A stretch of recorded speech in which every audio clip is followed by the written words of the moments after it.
Metal Mike, we're back. Yeah, man, M99.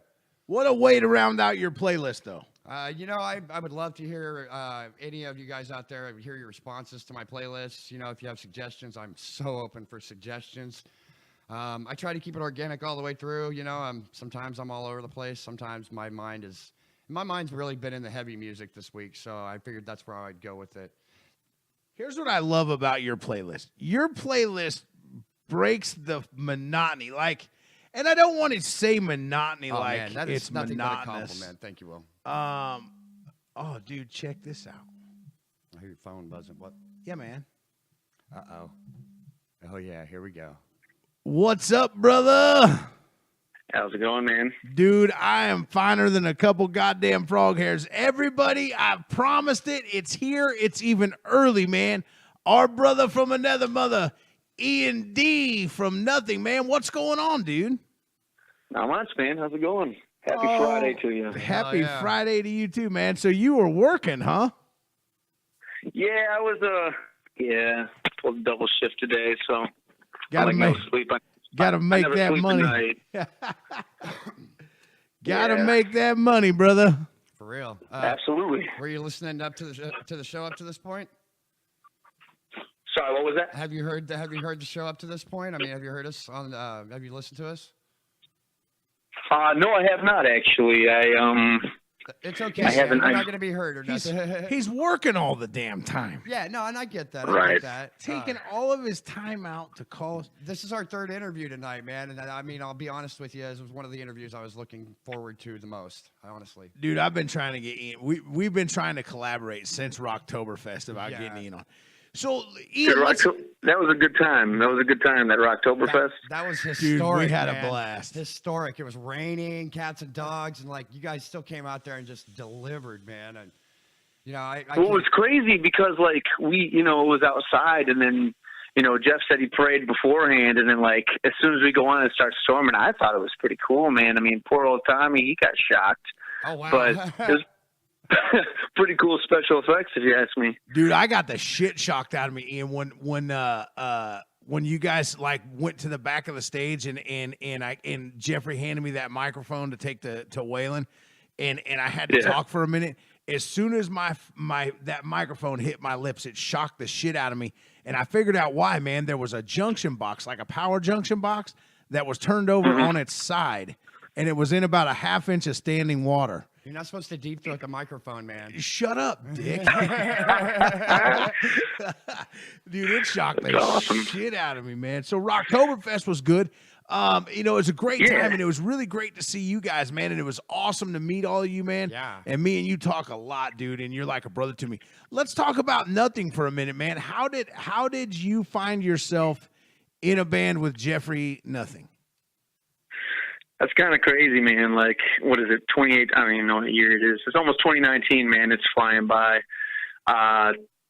Okay, let me backtrack here. 2014, 2012, 2013, I just started working on an album. I'm just going to go way back here. I went and bought an iPad and used a shitty guitar and just started writing songs and lyrics and got a vocal coach, started tracking and all that. And I've been a Mushroom Head fan since they came out.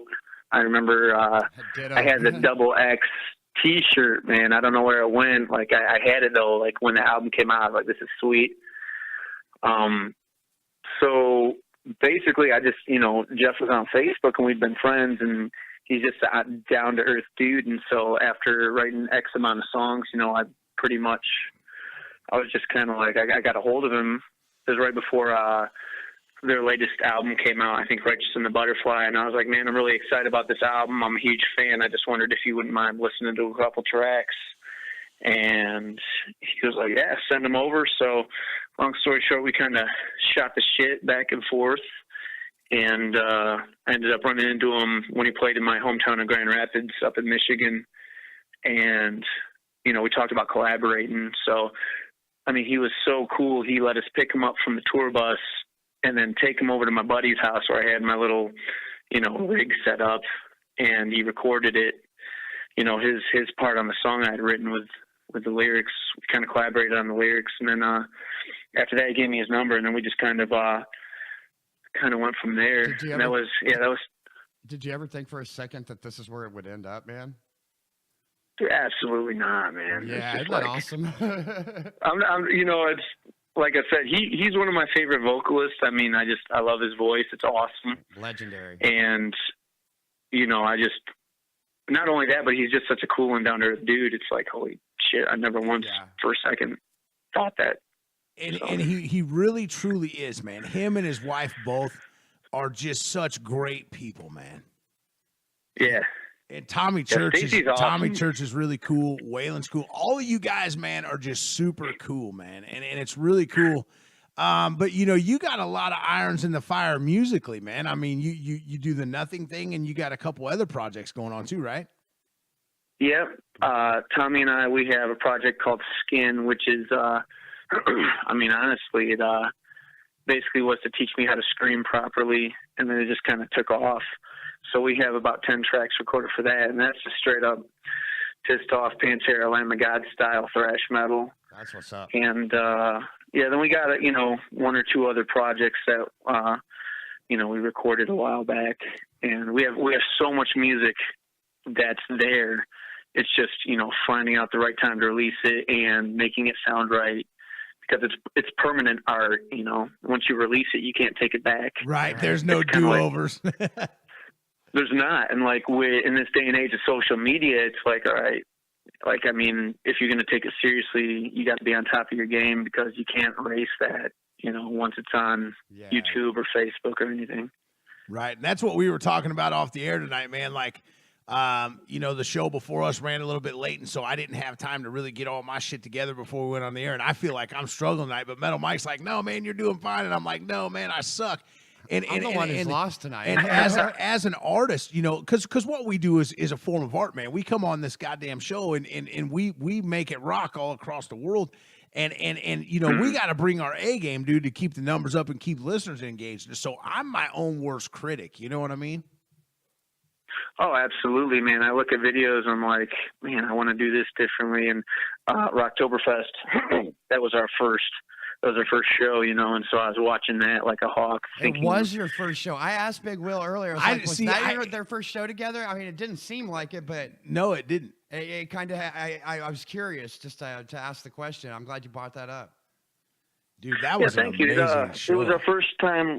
We.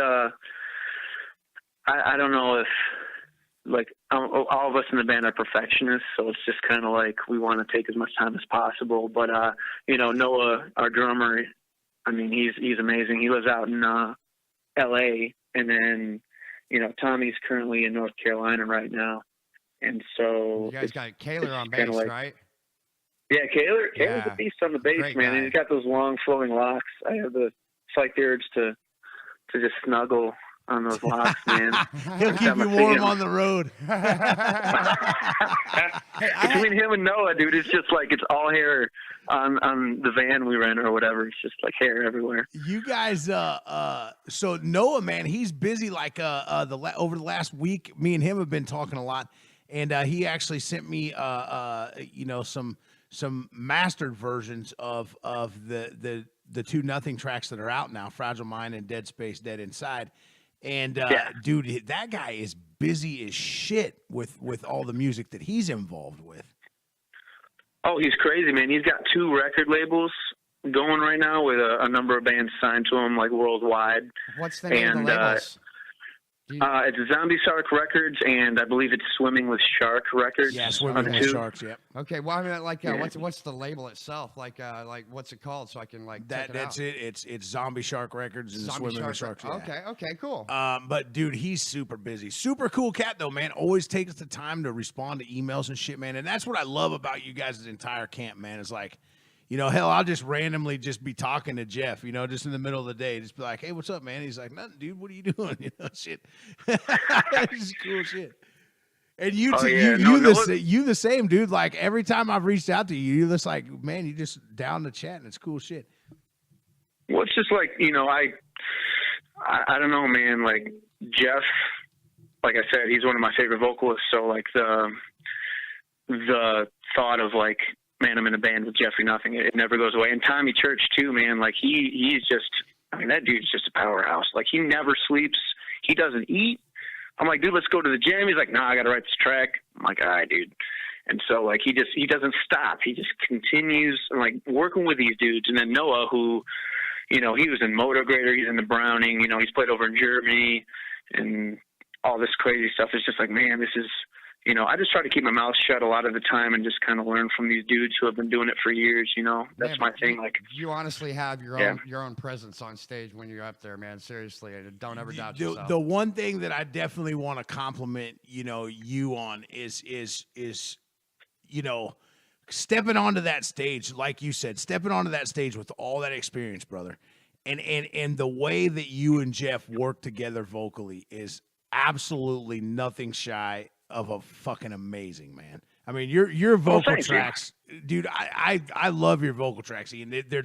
They're raw, they're power. You feel that shit, and then on stage, bro, your stage presence backs that up. You don't just talk the talk, man. You walk the goddamn walk, and that to me is the sign of a true front man. And really, but like you said, to stand next to Jeff on stage, you have to bring your A game. Yeah. Dude, I'm telling you, man, he's, you know, I'm not going to say how old he is, but I'll tell you what, dude, he's hitting some notes that I have trouble hitting. It's just like, dude, what? Yeah, no shit. You know? And he's just, and always has been, like you said, always has been his vocals and his voice is just captivating. And so I told Metal Mike, you know, pre-production just a little bit, I said, the one thing that I really want to ask you, man, that I want to get in your mind about is because in our business, man, you don't get starstruck. You don't this, that, and everything. But let's face it, man, it's Jeff, right?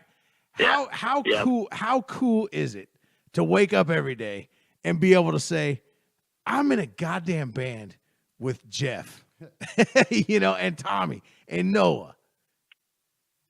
Dude, it's crazy, man. And you know, like keeps you humble, I don't know. I'm sure. It took a lot. It took a lot of praying. I'm very thankful to God for this opportunity. And like, not only is Jeff a great vocalist, but he, like, I mean, as a person, I mean, he's just down to earth.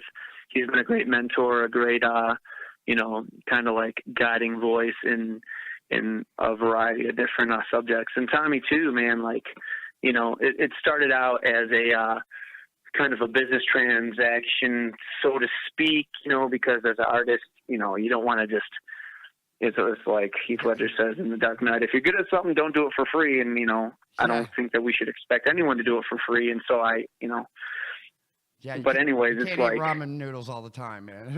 right. You I mean, can, but you'll look good, like me hey. if you do. Right?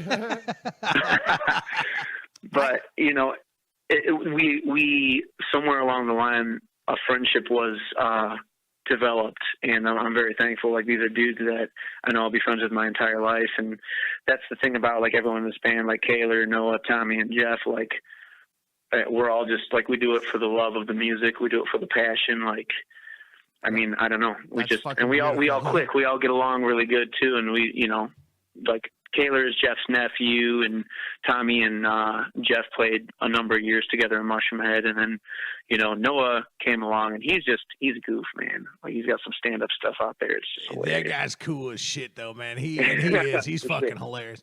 So let me ask you this, man, because I stood in front of the stage and I watched history in metal music that day at Rocktoberfest when Waylon and Jeff hit the stage together again.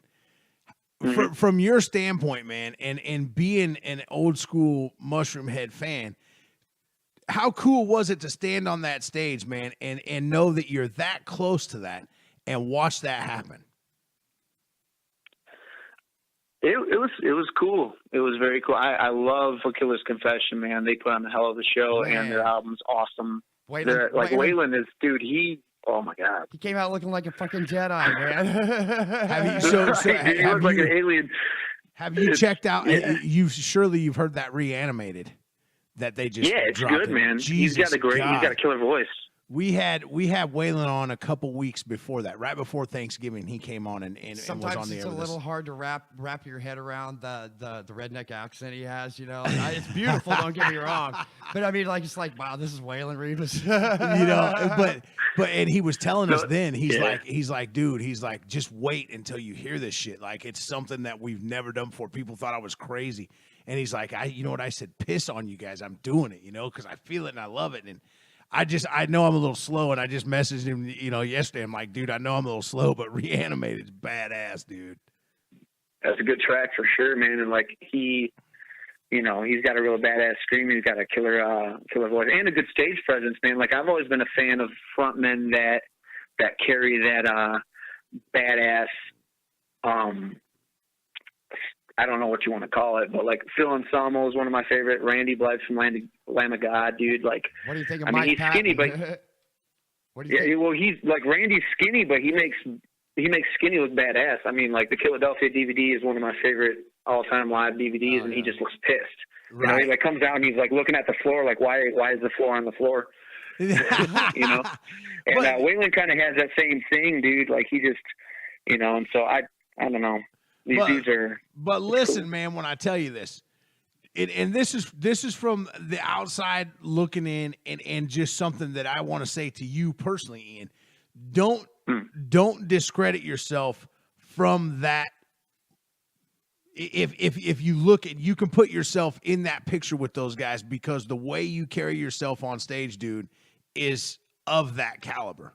You know what I mean? You've got a stage presence that's, A, it's undeniable. You're going to be noticed on stage. And B, your work ethic on that stage. Like, you own that bitch, dude. And so don't take away from your talents. And I know, it's kind of like we were just talking about, as artists, we're our own worst critics. But never sell yourself short, brother. You are a badass. Well, I tried to do a couple push-ups before I went on stage. Got to get the old arms looking big, That and once it rained on one side, it made your biceps look bigger. I think the rain honestly made it an epic journey that night. Right. The rain made it very personal and unique, and since the second Rocktoberfest didn't happen, it just made it just for us, So the cool thing it was is a great like, time, man. the cool thing is like during the rain break, Ian grabs his phone and he's like, dude, check this shit out. And we're standing underneath the tarp. It's like a torrential goddamn downpour. Oh, yeah. And we're listening to Skin, dude. And he's like, check this out too. Wow. And I'm like, dude, this is awesome. We're just out there freezing, and he's out there with his, his wet biceps just glistening. And I personally have a question for you, and this is just as a fan myself. I'm curious where you guys come up with the ideas for the stage costumes, and like, is it by the feel, or is it like something you guys keep going until you feel like it needs to be different? I mean, what brings that about? Well, I mean, it's it's Jeff is an artist, and he just has a million ideas going through, and so he switches up his get up. I mean, I think we all switched our get up. Yeah. For the most part, I know, like me, like once we did Rocktoberfest, I went back and watched that video, and I was kind of critiquing myself on what I could do differently. And for when we played Hatrix Fest in October here in Cleveland, I switched up my outfit, and I think I like what I did more with that. But it definitely is important for bands. Well, it's a part of your to stage look like presence, a unit.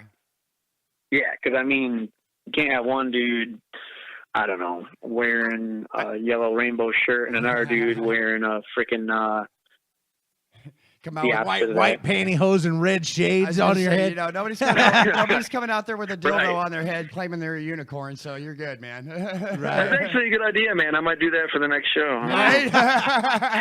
Right? Hey, if you do that and Jeff hates it, it was not our idea. Right. I won't throw you under the bus. Don't worry. You got to keep the suit vest, though, man. The suit vest was definitely a great part of your stage presence. I mean, I remember that the most about like your stage presence is you had that suit vest on. You looked like totally business, and then on the face, it was just like, you know what? I'm in a dark place right now. You had that pissed off look. Let me just tell you guys how Ian actually does own the stage. You guys know those like those goggles, right? That you have that have like the elastic strap and they're really tight on your head, no Yeah. matter how small your head is. Like they're super tight, like they'll put marks on your head. Ski goggles, yeah. And so, yeah, he has those on. This dude thrashes so hard that those ended up floating across the stage in the standing water. Like I don't know if he even noticed that he lost his glasses, but he lost his glasses during the set. Like they Wow. flew off of his head. I never even I thought think about like it, there but was yeah. a second song. Yeah, I was watching the video and it was like, oh, that's where they went. I mean, I got them here somewhere. I mean, They were floating. They floated to the left corner of the stage, man. It's awesome. It was crazy. All the elements of that show made it just really, like I said, unique. And I just want to thank you and the bands for being what you were and making that night just like historical in my mind. Definitely. Oh, man. well, thank you. And I got to give a shout out to Marshall, man. Like he's the one who, Marshall's making it all. dude, happen. that dude is awesome, man. He was the hospitality that he showed us when we were there, and that was my first time meeting him. I'd heard from Jeff and Tommy what an awesome dude he was, and he just was kind of like an older brother to me, and like the other dudes in the band. He's awesome. He's a smooth pimp that gets all the women. Trust me. Well, man, just know, brother, that you got family in this part of Kansas too, man. 106.6 The Blast and Rock Salt Radio is behind you, Jeffrey, Tommy, everything that you guys are involved in, man. And anytime, Ian, anything that I can do for you, man, or Jeff, or Tommy, or Noah, or anybody involved, brother, all you got to do is reach out, man.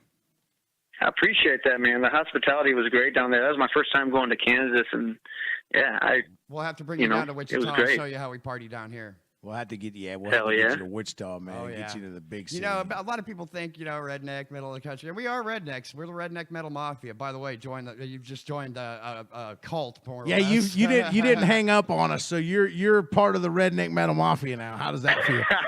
That's awesome. See, I can't sing or Oh, play yeah. a note to save my life, so my band is this, man. It's the Redneck Metal Mafia. This is my band. It's awesome. Yeah. man. So let's talk real quick about the future, man. So nothing is obviously you guys are releasing singles.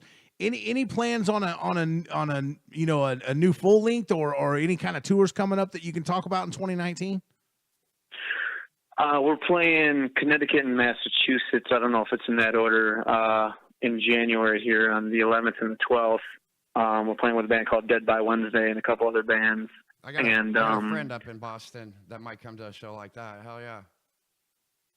Yeah, we're shipping off to Boston. It's going to be a good time. Nice. Stay out of trouble down there, man. They get rowdy in Boston. Yeah. So we got that. I'm pretty sure we got a couple other shows lined up that I'm not too at liberty to say right now, but we have probably about 20 to 30 tracks that are in the demo stages. The next single we are going to release, from what I understand, if I'm thinking of the right one, Jeff and I knocked the vocals out for Dead Space Dead Inside, and then this one coming up in the same night. And it's a pretty cool track. I'm really digging the lyric videos that you guys have put out with the songs because sometimes people can't. Sometimes Jeff bends syllables, and it's hard to make out what he's saying, and that helped me as a fan a lot to be able to read the lyrics along to it. Plus, the background pictures are awesome. I mean, so. Like you said, thank though, you so man, much. Like you said, Jeff is not only a perfectionist, but he's also an artist. And can you imagine? You just imagine the creativity that makes up the band Nothing. I mean, from Ian all the way down to Noah, man, Yeah. and all the way around the circle. There's just so much artistic creativity on that stage that comes together to make that, dude. And it's just beautiful. Thank you, man. We have so much more that we want to do. I don't want to give away too much, but if you turn on Top 40 Radio, I'm not trying to shit on any artist or anything, but it's like if you just listen to the lyrics from some of the top popular artists, it's just man, there's no originality, there's no creativity. It's basically like it's dead. And the sad thing is, man, you got all these mumble rappers that are out there, and it's not even music, and they're getting hundreds of millions of hits. Yeah. And it's just kind of like real art is dead. And it's like, man, what happened? That's why we're we're recreating it as we speak, man. The greatest thing about that entire statement, Ian, is that it's dead to the people that it needs to be dead to. Exactly. Like this is where our kind of people reside, man, is under the surface, man. We're the underground, and we're gonna rise to the top of that. And if we ever show our head in the mainstream, believe it, we are gonna take over, man. I mean, and that's just how it is. But realistically, how many of us in the underground music scene really want to be mainstream? Do you really want to deal with all that pressure and all that bullshit, or do you want to remain in control of your artistic creativity? Yeah, I agree. I mean, when I write lyrics, I try to write it from a personal and, sometimes positive, sometimes not standpoint, Yeah. I try not to swear when I write lyrics, but sometimes it just merits it.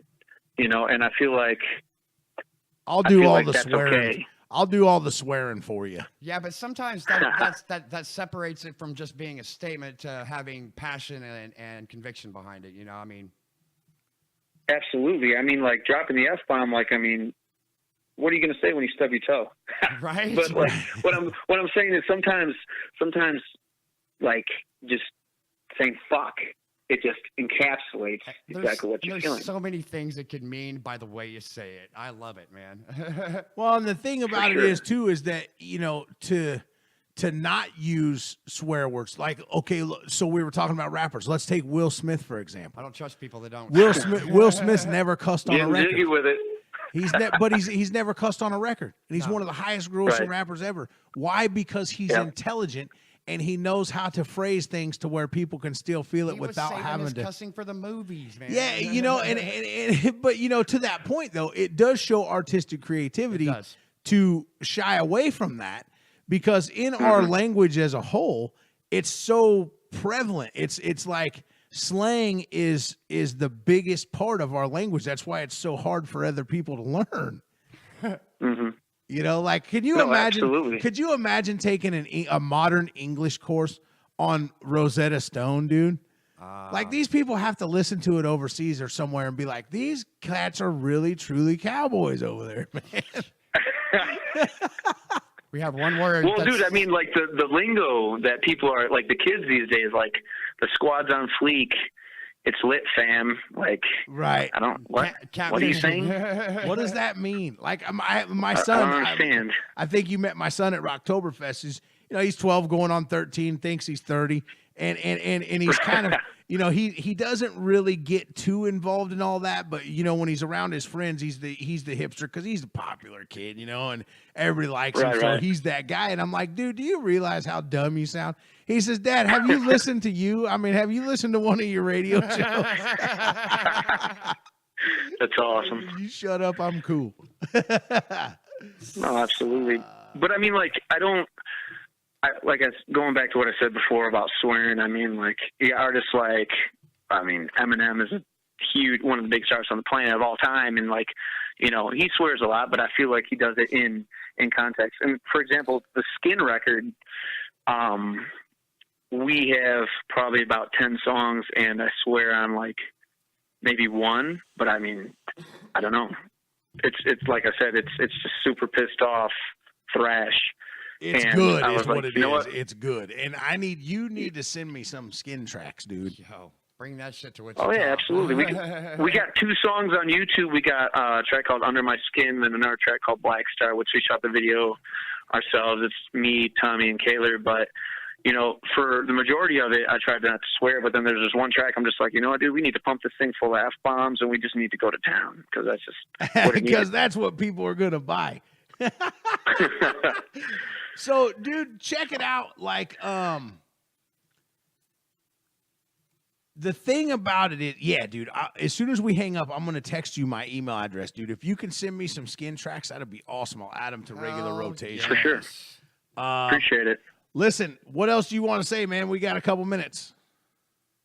I appreciate, the support, and we had a blast doing Rocktoberfest, and we have so much good music.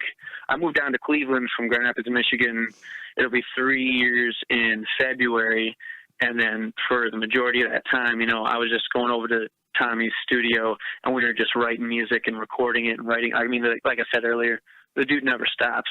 I know Jeff has gone over there multiple times, and Tommy's in North Carolina right now. But during that time that he was living here, Jeff was going over there constantly. I was going over there constantly. You know, Kayla would come over and do a couple bass parts here and there. And we just cranked out so much. Like, we have so many tracks that I can't wait to release on so many different projects. It really is, it's exciting, you know, but it's all about, you know, Jeff always told me it's hurry up and wait. So it's just kind of like you got to find the right time to release it, and it's got to sound perfect. Like I said earlier, it's permanent art. Once you release that, if it doesn't sound good, it sounds like shit, you can't go back and take that back. Right. And, you know, that might be somebody's first impression. They hear it, and if it's not good, it's just like, dude, you know, that might turn some people off. So it's got to be good. Right. And you got, and, you know, and really historically, everything that Jeff's ever had his name on has been way past good. Yeah. You know what I mean? So you're in a good Absolutely. camp there, brother. You know, hey, in Well, like I closing, said, man, I just try to keep my mouth shut and learn. And, you know, I had a project called My Beautiful Suicide that was going to be produced by Tommy and Jeff. And actually, a couple of those songs are going to be on the Nothing record. We played a couple of them at Hatrix Fest. That is an And- awesome name for a band. My Awesome, Beautiful dude. Suicide. Thanks. I like that. And My Beautiful, I'm a big fan. And, you know, I might, down in the future, like, it was a whole, my favorite album of all time is The Downward Spiral by Nine Inch Nails. I just listened And to March so of Pigs earlier, man. Yeah. It's a great track, man. Like, Trent Reznor was just on some shit when he did that. But that's my favorite album. And so, like, it's a concept record from start to finish. I've always been a big fan of that. And so when I wrote the My Beautiful Suicide record, going back to when I said I bought the iPad and all that with my shitty guitar, it was a concept record, kind of a tribute to that. And so basically, you know, I would like to do that at some point, but a couple of those MBS tracks are going to be on the Nothing record, and we might use them for some other stuff. cool shit, well. man. That's awesome. You man. know, it's cool that you stay so busy, man, and that you're a part of something big, dude. And I just love the passion that you portrayed in this interview, man, and just the love for your Thank you. art, man. And it's just awesome. And you know, I'm damn proud to call you brother, man. You know what I'm saying? So, Definitely. you know, in Yeah. closing, man, anything, anytime that you guys need, man, all you got to do is reach out, brother, and we got you. I really appreciate that, man. You guys were awesome out in Kansas. I can't wait to come back again, and you know, just keep your ears peeled. And we got some really awesome stuff that's going to be on the way. I'm not sure when we're releasing the next single, but we definitely got some stuff that's going to be. I feel like 2019 is going to be an awesome year. 2018 was great, and it was also shitty in a couple different aspects. For I don't know, like a couple of my friends mentioned that. I'm like, yeah, you know, there was. But 2019, I feel like, is going to be a great year for music. There's a lot of great bands coming out with music. That's this our year. motto, dude. 2019, we're taking over. The Redneck Metal Mafia is coming, dude. We're coming yeah. for your ear holes. Hey, man. Yeah, In absolutely, man. closing, dude, I'm gonna go ahead and play Dead Space, Dead Inside. What do you think? That sounds great, man. I appreciate that. That's Thank you for your That's a time banger. tonight, Ian. That's I really do. It is a It's really banger. cool, He man. said it's a banger. Everybody to the dance floor. Right? I love it, dude, man. Brother, much love, man, from all of us, and thanks for taking time to do this, man. I know you've worked your ass off today, man, and I really appreciate you coming on with us, man. I appreciate you guys having me. Thanks so much, and hope we can talk soon again. Hey, for sure. do me I'll a send you those personal skin favor, tracks. Ian. Please take Yeah. a picture of yourself tonight, just giving us the finger and send it to the station, man. Yeah, that's dude. how we Oh, say dude, I hi. got you, man. Yeah, dude, that's how we say hi. Just take a picture, just take a selfie of you flipping us off, text it to me, and I'll put that shit on our Facebook page, and everybody's gonna love it. That's how metalheads say hi. Yeah. Oh, dude, I'll do it as soon as I get off the phone. I love it. Thank you. I will, as soon as we get off air, I will text you my email address, man. So send me any tracks you want to, brother, anytime. Thanks a lot, guys. Appreciate that. No problem. Tell Jeff and Tommy and Noah and everybody we said hello, man, and anything we can do for them. I'm trying to work on getting Jeff on, man. He said he'll be on sometime to say hi. Oh yeah, he's you know, he's got a lot of stuff going on with a couple of different things right now, but Right Yeah. on. you know, I mean, Dude, I'm not, I know he would love to. yeah, I'm not going anywhere, but definitely, man, spread the love. Tell them we said tell them we said hello, man, and much love from Kansas, man, and we look forward to talking to you again. Absolutely, guys. Thanks again. Sweet, man. Send that picture of you flipping us off. I'll text you my email address, man. Much love, brother. Thank you. Yeah, you too. Thanks, guys. Yep. How was that? Dude, so down to earth. How man. was that a way to cap the night off? That was just, it's been a really good night, Will. It really So has. here's the thing. We mechanized, dude, from Kansas City. My brother was actually blowing them guys up. Yeah, today. well, guess what? We're getting requests to play them. So let's play some Nothing. Let's roll right into some mechanized, and we'll be back. What do you think? All right, let's do it. Let's rock and roll. Jeffrey Nothing, the band Nothing, Dead Space, Dead Inside. You just heard from E&D, another vocalist on this track. Check it out. Crank it up. Here we go.